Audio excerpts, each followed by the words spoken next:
Some stories begin with a choice, a decision to turn the page, or to walk away.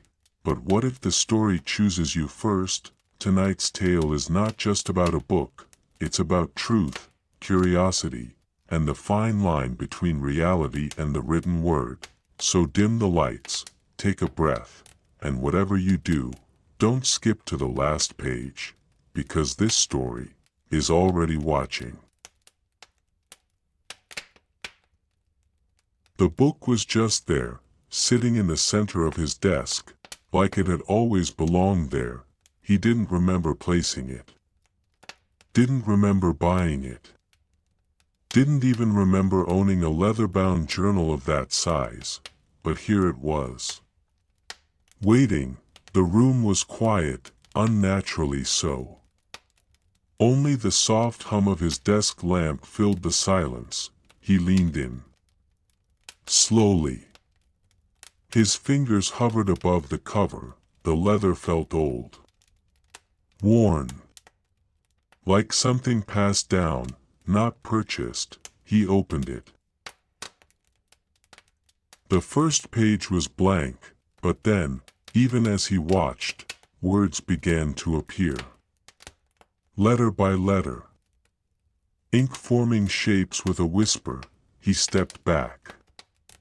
Eyes wide. Mouth dry.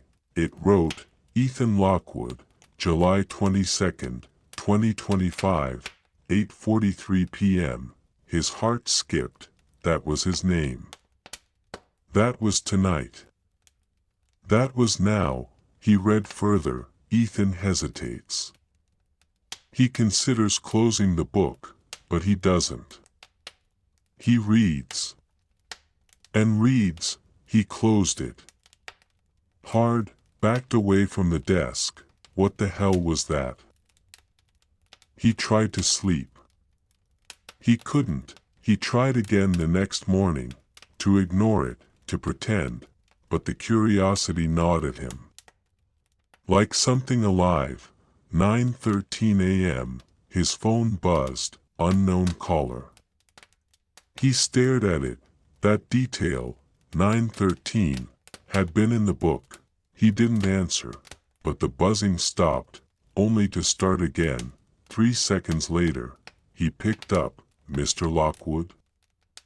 A woman's voice. Calm. British, I believe you found something. Something that doesn't belong to you. He didn't speak. Didn't breathe. Please meet me. Today. Noon. The old library on Pine and 6th. Come alone. The call ended. He stood there, in his kitchen, holding the phone as if it might bite him. The library was quiet, old. Forgotten. Dust clung to the windows. Light barely pushed through. Inside, he walked past empty shelves. His footsteps echoed, and there, under a single hanging lamp, she waited, gray hair in a tight bun. Gloves. And in front of her, another book. Identical. She nodded. Sit. He did. She opened the book. Do you know what this is? He shook his head. It's a mirror, she said. Of possibility. She slid his book toward him. Yours is writing a version of you. But not just who you are. Who you could become. He swallowed. Can I change what's written? He asked. She looked at him. Long quiet, yes. But only if you understand one thing. He leaned in. The book doesn't lie. It shows you the truth of your choices. Even those you haven't made yet. That night, he opened the book again. Hands trembling, it now said, Ethan returned home. He sat down at his desk. He opened the book, unsure if he wanted to see the next line, but needing to, he looked away. Then looked back. Another line had appeared. He read that tomorrow, he'd wake up to find his reflection missing. He slammed the book shut. The next morning, he avoided the mirror. He didn't look. He refused, but by 11 a.m., he broke. Slowly he stepped in front of the hallway mirror, and gasped. His reflection was there, but it wasn't doing what he was doing. It blinked. When he didn't, it raised an eyebrow, smiled, and walked away.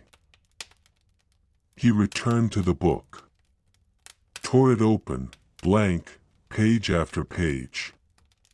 Empty. Then one sentence, "You've seen enough." The light in his room flickered. Then died. For years, no one heard from Ethan Lockwood. The apartment stayed untouched.